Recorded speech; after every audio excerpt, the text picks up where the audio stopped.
கர்த்தருடைய நாம மகிமைப்படுவதாக.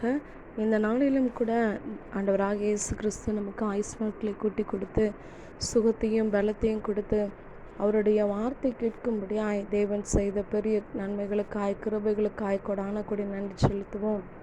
இந்த நாளிலும் கூட கர்த்தர் நம்மளோடு கூட வெளிப்படுத்தி பேசுகிற வார்த்தை ஏசாயா 64 அதிகாரம் 8 வசனம் இப்படி சொல்லுகிறது: நாங்கள் களிமண், நீர் எங்களை உருவாக்குகிறவர், நாங்கள் அனைவரும் உமது கரத்தின் கிரியையே என்று சொல்லி இந்த இடத்துல வெளிப்படுத்தி பேசுகிறதை பார்க்கிறோம். நம்ம எல்லாரும் களிமண்ணாய் இருக்கிறோம். அவர் நம்மளை உருவாக்குகிறவராய் இருக்கிறார். அது மாத்திரமல்ல, அவருடைய கரத்தினுடைய கிரியையாய் இருக்கிறோம் என்று சொல்லி பார்க்கிறோம். இந்த நாளிலும் கூட ஒருவேளை இதை கேட்டுக்கொண்டிருக்கிற உங்களுடைய வாழ்க்கையில் இந்த நாள் வரைக்கும் அவர் செய்து வந்த எல்லா நன்மையான காரியங்களும் அவருடைய கரத்தின் கிரியையாக இருக்கிறது. என் அன்பு சகோதரனே, சகோதரியே, நம்ம வெறும் களிமண் மாத்திரம்தான். வேதத்தில் பார்க்கிறோம், எரேமியா 18 அதிகாரத்தில் பார்க்கிறோம், குயவன் வணைந்து கொண்டிருந்த மண்பாண்டம் அவன் கையில் கெட்டு போயிற்று. அப்பொழுது அதை திருத்தமாய் செய்யும்படிக்கு தன் பார்வைக்கு சரியாய் கண்டபடி குயவன் அதை திரும்ப வேற பாண்டமாக வணைந்து கொண்டான் என்று சொல்லி பார்க்கிறோம். அவர் சொல்றாரு, இஸ்ரவேல் குடும்பத்தாரே, இந்த குயவன் செய்தது போல நான் உங்களுக்கு செய்யக்கூடாதோ?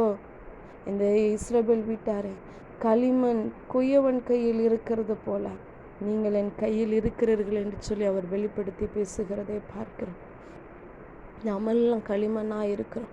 அவர் நம்மளை உருவாக்குகிறவராக இருக்கிறார். குயவன் ஒரு மண்பானையோ ஏதாவது ஒரு பொருளையோ வணைந்து கொள்ளும் பொழுது அது சரியாக வரல அப்படின்னா அதை விட்டு விடாதபடிக்கு அதை சரியாய் வரும் வரைக்கும் அவர் மறுபடியும் திரும்பவும் அதை சரியாய் திருத்தமாய் செய்ய அவர் வல்லவராய் இருக்கிறார். என்னதான் இருந்தாலும், என்ன பாவம் பண்ணாலும், என்ன தவறு பண்ணாலும் அதை திருத்தும்படியாய் என் பிள்ளையாச்சே, நான் உருவாக்கின பிள்ளையாச்சே, என் கரத்தினால உருவாக்கின என் மகனாச்சே, என் மகளாச்சேன்னு சொல்லி கர்த்தர் மனுஷர் கையிலும் விட்டு கொடுக்காதபடிக்கு, சத்துருவானவன் கையிலும் விட்டு கொடுக்காதபடிக்கு அவருடைய கரத்தின் கிரியைகளினாலே அவர் உருவாக்கி கொண்டிருக்கிறார். வெறும் களிமண் தான். ஒரு வேளை சொல்லியிருக்கலாம், உங்கள்கிட்ட படிப்பு இல்லை, அழகு இல்லை, உங்கள்கிட்ட வசதி இல்லை, பணம் இல்லை அப்படின்னு சொல்லி ஒரு வேளை எல்லாரும் ஒதுக்கி கொண்டு இருந்திருக்கலாம்.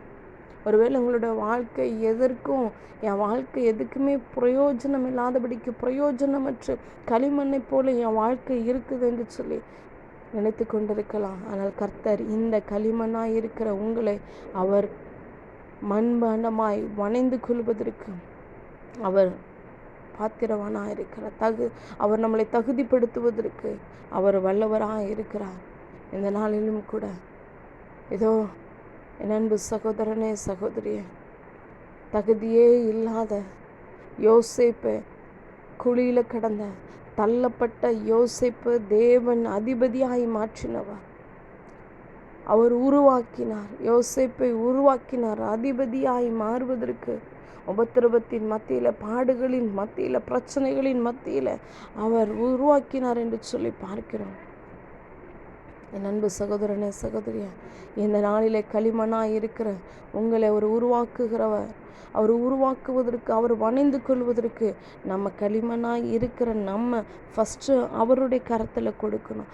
அவருடைய கரத்தில் கொடுத்தா மாத்திரம்தான் ஒரு குயவன் எப்படி வணைந்து கொள்வதற்கு அந்த களிமண்ணை பயன்படுத்தும் போது முதலாவது அந்த களிமண்ணுக்கிட்ட இருக்கிற எல்லா வேஸ்ட்டு பொருள்களையும் எடுத்து போட்டு அதை தண்ணீர் ஊற்றி அதை பிசைந்து தன்னுடைய சித்தத்தின் பிரகாரம் அவர் நினைத்து எப்படி நான் உருவாக்கணும்னு அவருடைய சிந்தனையில் இருக்கிறதோ அதே மாதிரி தன் குயவன் தன் கரத்தினால செய்வான் என்று சொல்லி பார்க்கிறோம். அதே போல் ஆண்டவர் உங்களை கொண்டு ஒரு திட்டம் வைத்திருக்கிறார், உங்களை கொண்டு ஒரு நோக்கம் வைத்திருக்கிறார். என் பிள்ளையை நான் இப்படி தான் உருவாக்கணும், என் பிள்ளையை நான் இப்படி தான் நான் உருவாக்கி அதை மேன்மையான இடத்துல வைக்கணும் என்று சொல்லி கர்த்தர் விரும்புகிறார். இந்த நாளில் களிமண்ணாக இருக்கிற உங்களுடைய வாழ்க்கை இந்த நாளில் உயர்ந்த ஸ்தலத்தில் வைக்க அவர் வல்லவராக இருக்கிறார். ஆமென்.